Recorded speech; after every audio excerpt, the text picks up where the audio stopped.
Di dunia Jujutsu Kaisen, ada satu nama yang pernah berdiri sejajar dengan Gojo Satoru.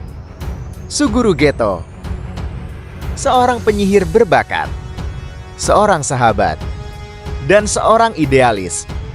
Namun sejarah mengingatnya bukan sebagai pahlawan, melainkan sebagai teroris. Bagaimana seorang murid terbaik Jujutsu High berubah menjadi musuh seluruh dunia? Ini adalah kisah lengkap Suguru Geto.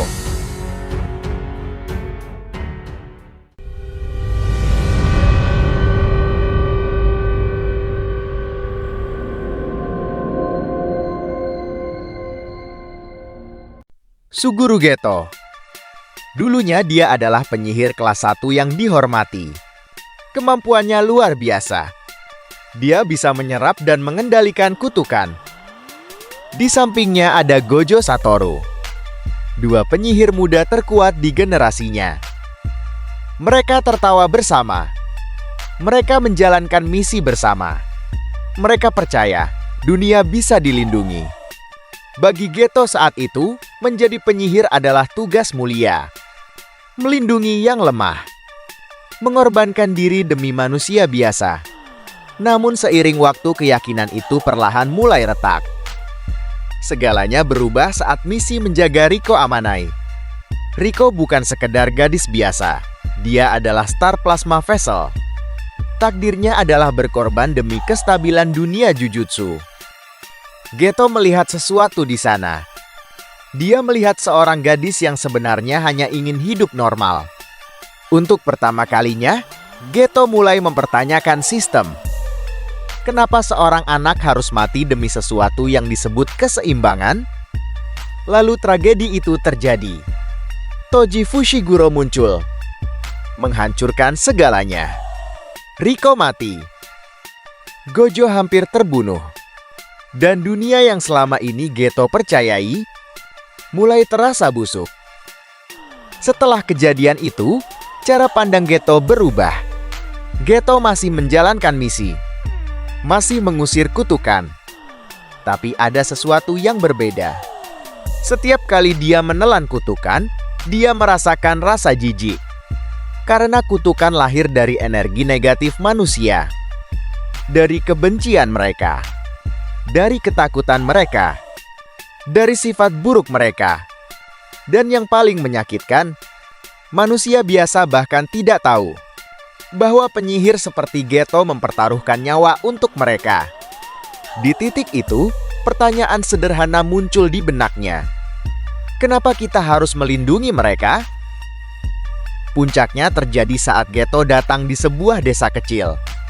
Geto melihat dua anak kecil yang disiksa, diikat, dan dikurung oleh penduduk desa. Karena ketakutan mereka. Mereka sampai menyiksa anak yang tidak bersalah. Dan saat Geto melihat itu, sesuatu di dalam dirinya hancur. Bukan karena marah, tapi karena sadar.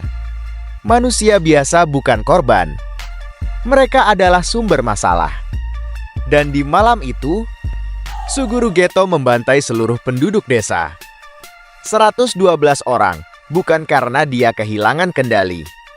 Tapi karena Geto sudah membuat pilihan. Sejak saat itu, Geto tidak lagi melihat dunia dengan cara yang sama. Dia tidak lagi berbicara tentang misi. Tidak lagi tentang pengorbanan. Yang dia bicarakan sekarang adalah seleksi. Di dalam pikirannya, dunia terbagi menjadi dua. Mereka yang bisa melihat kutukan, dan mereka yang tidak. Manusia biasa, menurutnya, hidup dalam ketidaktahuan. Mereka tidak melihat monster yang lahir dari kebencian mereka sendiri. Mereka tidak menyadari bahwa setiap emosi negatif, setiap iri, dendam, dan ketakutan berubah menjadi makhluk yang harus dibersihkan oleh para penyihir. Geto mulai merasa lelah. Bukan karena kutukan terlalu kuat, tapi karena sumbernya tidak pernah berhenti. Dan sumber itu adalah manusia. Dia mulai menyimpulkan sesuatu yang mengerikan. Jika akar masalahnya adalah manusia biasa, maka selama mereka masih ada, Kutukan tidak akan pernah benar-benar musnah. Disinilah visinya terbentuk. Bukan lagi sekadar mengusir kutukan. Bukan lagi memperbaiki sistem. Tetapi menciptakan dunia baru. Sebuah dunia yang hanya dihuni oleh penyihir. Dunia tanpa kebencian yang tidak terkendali. Dunia tanpa ketakutan yang melahirkan monster. Dunia yang murni. Bagi sebagian orang, itu terdengar seperti kegilaan. Sebuah pemikiran ekstrim yang tidak manusiawi. Namun bagi Geto, itu adalah bentuk belas kasihan yang paling logis. Dia tidak melihat dirinya sebagai pembunuh. Dia melihat dirinya sebagai orang yang berani melakukan apa yang orang lain tidak sanggup lakukan. Di saat penyihir lain masih berusaha melindungi manusia, Geto sudah melangkah lebih jauh. Dia tidak lagi ingin menjadi pelindung. Dia ingin menjadi arsitek untuk dunia baru. Dan semakin lama, semakin dalam dia tenggelam dalam keyakinannya sendiri. Karena ketika seseorang yakin bahwa ia benar, bahkan kekejaman pun bisa terasa seperti keadilan. Di mata dunia, Suguru Geto adalah kriminal. Namun di dalam hatinya sendiri, dia adalah satu-satunya orang yang benar-benar berani menyelamatkan masa depan. Dan dari situlah, jalan kembalinya perlahan mulai menghilang. Dan pada akhirnya, dua orang dengan tujuan yang sama di masa lalu sekarang memilih cara yang berbeda. Gojo memilih bertahan dalam sistem sedangkan Geto memilih menghancurkannya. Gojo orang yang paling mengenal Geto.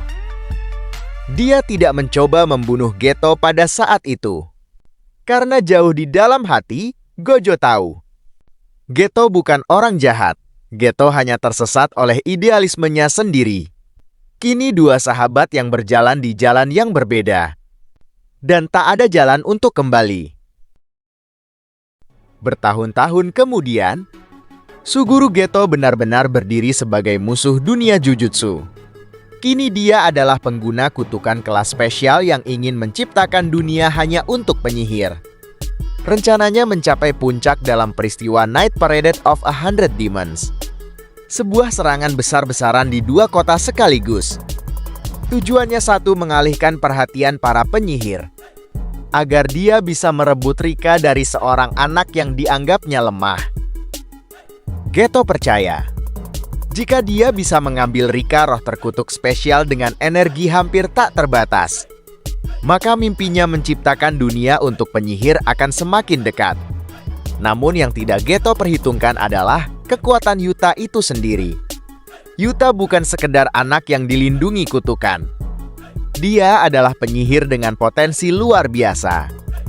Bahkan diakui oleh Gojo sebagai seseorang yang bisa melampauinya suatu hari nanti. Dalam pertarungan terakhir di film Jujutsu Kaisen 0, Yuta melepaskan seluruh kekuatannya demi melindungi teman-temannya. Dan disitulah Geto kalah. Bukan karena dia lemah, tapi karena dia meremehkan kekuatan yang lahir dari cinta dan ikatan. Setelah pertarungan itu, tubuh Geto terluka parah. Dia melangkah tertatih di lorong sunyi. Hingga pada akhirnya bertemu satu orang terakhir. Gojo, sahabatnya sendiri. Tak ada pertarungan besar saat itu. Tak ada ledakan kekuatan. Hanya percakapan pribadi yang tak pernah kita dengar sepenuhnya. Dan di detik terakhir hidupnya, Geto tersenyum. Bukan senyum ejekan. Bukan pula penyesalan. Itu adalah senyum seseorang yang tetap teguh pada keyakinannya. Geto gagal. Rencananya hancur. Namun sampai akhir, dia percaya bahwa dunia yang dia impikan adalah jawabannya. Suguru Geto bukan sekadar antagonis. Dia adalah refleksi dari dunia yang rusak. Dunia yang memaksa penyihir terus berkorban demi manusia yang bahkan tak tahu mereka dilindungi.